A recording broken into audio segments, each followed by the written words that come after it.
Good morning students. Welcome back to another video of estimation, costing and contraction. હવે આપણો જે subject છે diploma mechanical એન્જિનિયરિંગના 5th સેમેસ્ટરમાં હવે આપણો જે સબ્જેક્ટ છે આપણે ચેપ્ટર નંબર 5 સ્ટાર્ટ કરી ગયા હતા cost estimation of machine shop. અને લાસ્ટ લેક્ચરમાં આપણે જોઈ ગયા હતા કે મેન્સ્યુરેશન શું છે, બરાબર, અને આપણે ફોર્મ્યુલાસ જોઈ ગયા હતા એરિયા ફાઇન્ડ આઉટ કરવા માટે અને પેરીમીટર ફાઇન્ડ આઉટ કરવા માટે સ્ટાન્ડર્ડ શેપ્સના. હવે આ લેક્ચરમાં આપણે જોવાના છે વોલ્યુમ અને surface area of certain solid, કે અમુક સોલિડ છે એ લોકોનું વોલ્યુમ અને સરફેસ એરિયા માટે ફોર્મ્યુલા કઈ કઈ આવે છે. તો ફર્સ્ટ વન છે આપણું કોઈ બી એક રેગ્યુલર પ્રિઝમ કે જેની એન સાઇડ છે, બરાબર, એટલે કે નંબર ઓફ સાઇડ્સ છે તે એન છે, બરાબર, કોઈ બી રેગ્યુલર પ્રિઝમ માટેનું. તો એના માટે અહીંયા ફિગર બતાવી છે આપણે કે જેની સાઇડ કેટલી છે એ જેટલી ને હાઇટ છે એચ જેટલી, બરાબર. તો એના માટે સરફેસ એરિયાની ફોર્મ્યુલા આવશે H A N plus 2 into cross sectional area of the end. હવે મારા જે ઉપર નીચેના જે છેડા છે એ બંનેનો એરિયા બે પ્લસ કરવાના પ્લસ આપણું એચ ઇન્ટુ એ ઇન્ટુ એન, બરાબર. એટલે આપણને મળશે આપણો સરફેસ એરિયા કોઈ બી રેગ્યુલર પ્રિઝમ માટે, બરાબર, કે જેની સાઇડ એન છે. ને વોલ્યુમ માટે ફોર્મ્યુલા આવશે area of base into height, બરાબર. પછી કોઈ બી રેગ્યુલર પિરામિડ હોય એના માટે માની લો કે એની સાઇડ છે એ, એક સાઇડ એ છે અને બીજી સાઇડ કઈ છે બી છે, અને ત્રીજી સાઇડ એની છે સી. હાઇટ છે એચ અને સ્લાન્ટ હાઇટ છે એચએસ. તો એના માટે સરફેસ એરિયાની ફોર્મ્યુલા આવશે half into HS into perimeter plus આપણો એરિયા ઓફ બેઝ. ને વોલ્યુમની ફોર્મ્યુલા આવશે 1/3 H into area of base. પછી કોન માટે કે જેની રેડિયસ આર છે બેઝ સર્કલની, હાઇટ એચ છે અને સ્લાન્ટ હાઇટ છે એચએસ, બરાબર. તો એના માટે સરફેસ એરિયાની ફોર્મ્યુલા આવશે pi r into bracket HS plus r. ને વોલ્યુમ માટે ફોર્મ્યુલા આવશે 1/3 પાય આર સ્ક્વેર એચ, બરાબર. પછી આવશે આપણી fourth figure frustum of A pyramid, બરાબર. તો ફ્રસ્ટમ ઓફ એ પિરામિડ તમે જોઈ શકો છો પિરામિડ બતાવ્યું છે જે અમુક કટ કરેલો છે. તો એનો હાઇટ છે એચ જેટલી, નીચે એરિયા છે એ ટુ, નીચેના બેઝનો ને ઉપરના એરિયા બેઝનો એરિયા છે એ વન. તો એનો સરફેસ એરિયા ફોર્મ્યુલા નથી. વોલ્યુમની ફોર્મ્યુલા આવશે h/3 into bracket a1 plus a2 plus under રૂટમાં a1 ઇન્ટુ a2, બરાબર. પછી કોન માટે આવશે પાઈ/3 into bracket H r1 square plus r2 square plus r1 r2, બરાબર. પછી સ્પીયર માટે સરફેસ એરિયાની ફોર્મ્યુલા આવશે પાઈ ડી સ્ક્વેર કે પછી 4 પાઈ આર સ્ક્વેર. ને વોલ્યુમ માટે આવશે 4/3 પાઈ આર ક્યુબ કે પછી પાઈ/6 ડી ક્યુબ. પછી કોઈ બી સ્પીયરનો સેગમેન્ટ હોય, અહીંયા બતાવ્યો છે સેગમેન્ટ કે ટોટલ સ્પીયરનો જે રેડિયસ છે તે આર છે, અહીં આપણે સેગમેન્ટની હાઇટ આપેલી છે એચ. તો એના માટે ફોર્મ્યુલા આવશે pi H square by 3 into bracket 3r minus H, બરાબર. નોંધ પડી. પછી છે રિંગ, બરાબર. તો રિંગ માટે શું છે volume equal to cross sectional area into average length of circumference. Circular cross section માટે આવશે વોલ્યુમની formula pi R square into 2 pi R, બરાબર, which is equal to 2 pi square આ capital R into R square, બરાબર. પછી trapezoidal ring માટે શું આવશે વોલ્યુમની formula a plus b/2 into H into pi R H, બરાબર, એનું 2 પાઈ આર. સમજ પડી. આ હતી આપણી બધી ફોર્મ્યુલા વોલ્યુમ અને સરફેસ એરિયા માટેની. આ બધી ફોર્મ્યુલા તમારે યાદ રાખવાની છે. અને તમને જે ફિગર આપી એ ફિગર પછી તમારે શું કરવું પડે વોલ્યુમ ફાઇન્ડ આઉટ કરવું પડે. વોલ્યુમ પછી તમને શું મળશે આપણો વેટ ઓફ ધ મટીરિયલ મળશે, બરાબર છે. હવે આપણે જોવાના છે procedure for calculating the material cost. તો મટીરિયલ કોસ્ટ કેલ્ક્યુલેટ કરવું એના માટે પ્રોસિજર કયું આવે. તો when estimating the weight of a product from a drawing, it is necessary to determine the volume of the material in the product and then to find the weight by multiplying the volume by the density of the material of the product. હવે આપણે જ્યારે બી આપણે કોઈ બી પ્રોડક્ટનું estimate કરવાનો હોય એના વેટનું drawing પરથી, તો આપણે પહેલાં એનું શું કરવું પડે વોલ્યુમ ફાઇન્ડ આઉટ કરવું પડે. વોલ્યુમ ફાઇન્ડ આઉટ કરવા માટે આપણે ઉપર બધા ફોર્મ્યુલા જોઈ ગયા એ બધી ફોર્મ્યુલા યુઝ કરવી પડે. આપણને જો વોલ્યુમ મળી ગયો પછી આપણને વેટ મળી જશે. કેવી રીતે? તો આપણને જે વોલ્યુમ મળ્યો ઇન્ટુ શું કરવાનું આપણે આપણા મટીરિયલની ડેન્સિટી મલ્ટીપ્લાય કરવાની એટલે આપણને વેટ મળી જશે મટીરિયલનો. મતલબ કે weight of product is equal two volume of product into density of material. બરાબર. પછી the exact procedure two find the weight of the material is as follow. હવે નીચે આપણને સ્ટેપ્સ આપ્યા છે એમાં એક્ઝેક્ટ પ્રોસિજર બતાવી છે કે આપણે કેવી રીતે વેટ ફાઇન્ડ આઉટ કરી શકીએ આપણા પ્રોડક્ટ માટેનો. તો study the drawing carefully and break up the component into similar part. પહેલાં શું કરો, સ્ટડી કરી આપણે આપણા કોમ્પોનન્ટ જે છે ડ્રોઈંગ છે એને પહેલાં સ્ટડી કરવાનું, પછી એને અલગ અલગ કમ્પોનન્ટમાં એને ડિવાઈડ કરી નાખવાના. Add the necessary machining allowances on all side which are to be machine. હવે આપણે શું કરવું પડે, આપણે મશીનિંગ અલાઉન્સીસ એડ કરવા પડે બધી સાઇડ પર કે જેના પર આપણે મશીનિંગ કરવાના છે. Determine the volume of each part by applying the formula given by mensuration. હવે આપણે મેન્સ્યુરેશનમાં જે ફોર્મ્યુલા જોઈ ગયા એ બધી ફોર્મ્યુલાનો યુઝ કરીને આપણે શું કરવાનું છે, વોલ્યુમને કેલ્ક્યુલેટ કરવાનું છે બધા પાર્ટ માટે. Add the volume of simple component to get the total volume of the product. આપણે જે બધા અલગ અલગ કમ્પોનન્ટ બનાવ્યા એના વોલ્યુમ મળી ગયા એ બધા વોલ્યુમ આપણે એડ કરીને શું કરીએ, ટોટલ વોલ્યુમ ફાઇન્ડ આઉટ કરી લઈએ આપણા પ્રોડક્ટ માટે. Multiply the total volume of the product by density of material to get the weight of the material. હવે weight of material find out કરવું હોય તો શું કરવાનું, આપણે જે ટોટલ વોલ્યુમ મળ્યું ઇન્ટુ મલ્ટીપ્લાય કરવાનું આપણે ડેન્સિટી ઓફ મટીરિયલ સાથે. Add the percentage of scrap weight if any of the total material to the weight obtain to find the total material weight. આપણે જેટલું પર્સન્ટેજ ઓફ સ્ક્રેપ વેટ જવાનું છે એને આપણે total વેટમાં find out multiply આપણે material of wet છે એમાં add કરી નાખવાનું, જેના કારણે આપણને ટોટલ મટીરિયલ વેટ મળી જશે. Calculate the cost of material by multiplying the weight by the rate. એટલે wet of material of product કેટલું થઈ જવાનું, total volume into density of material.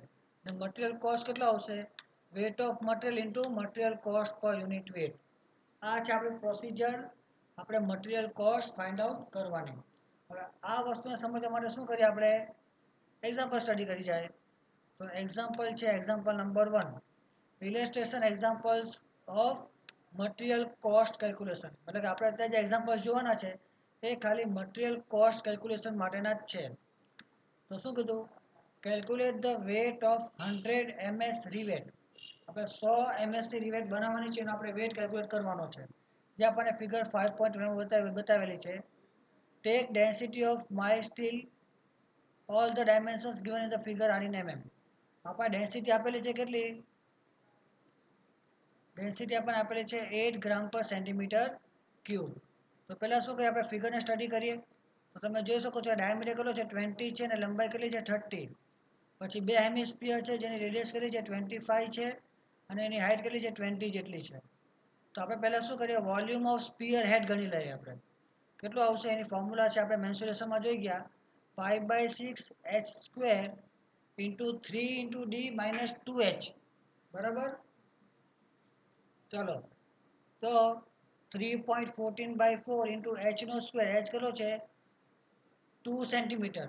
બરાબર. આપણને જે આ ડાયમેન્શન આપ્યા છે કેમાં છે, એમએમમાં આપ્યા છે, આપણે સેન્ટીમીટરમાં કન્વર્ટ કરવાના છે. Into 3 into 5. બરાબર. 25 રેડિયસ એટલે ડાયમીટર કેટલો થઈ જવાનો 50 થઈ જવાનો, એટલે કે 5 સેન્ટીમીટર. માઇનસ 2 ઇન્ટુ 2 તો આપણને વોલ્યુમ કેટલો મળશે સ્પિયરના હેડનો, 23.24 સેન્ટીમીટર ક્યુબ. હવે આપણી પાસે બે હેડ છે તો ટોટલ વોલ્યુમ કેટલો થઈ જવાનો 23.24 ઇન્ટુ 2 મતલબ કે 46.48 સેન્ટીમીટર ક્યુબ. આપણને આપણે જે બંધો સ્પિયર હેડ છે એનો વોલ્યુમ મળી ગયો. હવે આપણે ફાઇન્ડ કરવાનું છે વોલ્યુમ ઓફ સેન્ક, મતલબ કે આપણે જે વચ્ચેની જે પોર્શન છે બે રિવેટના હેડના વચ્ચેનો પોર્શન એનો વોલ્યુમ. તો એના માટે ફોર્મ્યુલા આવશે π/4 d² ઇન્ટુ એલ. બરાબર. તો π/4 ડાયામીટર છે 2 સેન્ટીમીટર ઇન્ટુ લંબાઈ છે 3 સેન્ટીમીટર. તો સેન્કનો વોલ્યુમ મળશે આપણને 9.242 સેન્ટીમીટર ક્યુબ. તો ટોટલ વોલ્યુમ કેટલો થઈ જવાનો, volume of 2 head plus volume of shank કેટલો મળશે 55.9 સેન્ટીમીટર ક્યુબ. બરાબર. તો એક રિવેટનો વેટ કેટલો થઈ જવાનો, total weight into density of my steel, બરાબર 55.9 ઇન્ટુ 8 એટલે કે 447.2 ગ્રામ્સ. શું મળશે 447.2 ગ્રામ્સ આપણને મળ્યો એક રિવેટનો વજન. તો 100 રિવેટનો શું થઈ જવાનો 44,720 ગ્રામ્સ એટલે કે 44.72 kg. આ આપણને 100 રિવેટનો વજન મળી ગયો 44.72 kg. સમજ પડી આપણે કેવી રીતે wet of material find out કર્યું આપેલા ફિગર ઉપરથી. પછી છે next example, determine the weight of material of cast iron pulley shown in figure. Assume the density of cast iron as 7.2 grams per cc. બરાબર બરાબર આપણે ડાયમેન્શન્સ આપ્યા છે સેન્ટીમીટરમાં. કાસ્ટ આયર્ન પુલી છે એમાં 3 પાર્ટ છે એ બી અને સી. બરાબર ને વચ્ચે શું કર્યું છે એ લોકો અંદર એક સાફ માટે પછી એક હોલો સેક્શન બનાવેલો છે. બરાબર એટલે કે આપણે કહીએ હોલ. બરાબર આપણે હોલ ક્રિએટ કરેલો છે. જે એ પાર્ટ છે એનો ડાયામીટર કેટલો છે 15 સેન્ટીમીટરનો, બી પાર્ટનો ડાયામીટર છે 10 સેન્ટીમીટર, સી પાર્ટનો છે 5 સેન્ટીમીટર ને હોલનો ડાયામીટર છે 2.5 સેન્ટીમીટર. તો આપણે volume of part A find out કરીએ π/4 ડી સ્ક્વેર ઇન્ટુ એલના ફોર્મ્યુલા યુઝ કરીને. ને આપણે લેન્થ આપી છે કેટલી 5 સેન્ટીમીટર 5 સેન્ટીમીટર અને 5 સેન્ટીમીટર. તો π/4 ઇન્ટુ ડી કેટલો છે 15 છે તો 15 નો સ્ક્વેર ઇન્ટુ 5 કેટલું મળ્યું આપણને 883.125 centimetre cube volume of part A. પછી વોલ્યુમ ઓફ પાર્ટ બી કેટલો આવશે 392.5 સેન્ટીમીટર ક્યુબ ને વોલ્યુમ ઓફ પાર્ટ સી કેટલો આવશે 98.125 સેન્ટીમીટર ક્યુબ. બરાબર એટલે પાર્ટ એ પાર્ટ બી અને પાર્ટ સી આપણને વોલ્યુમ મળી ગયા અહીંયા. પછી આપણે શું કર્યું એક હોલ ક્રિએટ કર્યો છે. તો કેટલો છે હોલ ડાયામીટર છે આપણી પાસે 2.5. તો ભાઈ π/4 ડી સ્ક્વેર ઇન્ટુ એલ લાગવાનું ને વોલ્યુમ મળશે આપણને 73.593 સેન્ટીમીટર ક્યુબ. બરાબર તો સ્ટેપ પુલી છે એનો ટોટલ વોલ્યુમ કેટલો થવાનો volume of A plus volume of B plus volume of C minus volume of hole. બરાબર મતલબ કે 883.125 પ્લસ 392.5 પ્લસ 98.125 માઇનસ 73.593 આપણા હોલ છે એનો વોલ્યુમ માઇનસ કરવો પડવાનો. તો આપણે ટોટલ વોલ્યુમ મળશે સ્ટેપ પુલીનો 1300.157 સેન્ટીમીટર ક્યુબ. આપણને વોલ્યુમ મળી ગયો પુલીનો. હવે આપણે ફાઇન્ડ આઉટ કરીએ આપણા વેટ ઓફ ધ પુલી. તો શું થવાનું volume into density of cast iron. તો 1300.157 ઇન્ટુ 7.2 મતલબ કે 9361.13 ગ્રામ્સ મતલબ કે 9.361 kg જે આપણો મટીરિયલ વેટ આપણને મળવાનો છે આપણી આપેલા કાસ્ટ આયર્નના પુલી માટેનો. સમજ પડી એક્ઝામ્પલમાં. ખાલી ફોર્મ્યુલાઝ મૂકીને આપણે વેટ વોલ્યુમ ફાઇન્ડ આઉટ કરવાનું છે પછી ડેન્સિટી સાથે મલ્ટીપ્લાય કરો એટલે આપણને વોલ્યુમ એટલે વેટ મળી જશે. પછી છે next example number 3. A 50 meter long steel chain is to be produced by joining the link as shown in figure. 50 metre લાંબી આપણે એક સ્ટીલની ચેન બનાવવાની છે જેમાં આપણે નીચે ફિગરમાં બતાવ્યું છે એ બધી લિંકને જોઈન કરીને. Diameter iron road is use to produce the link.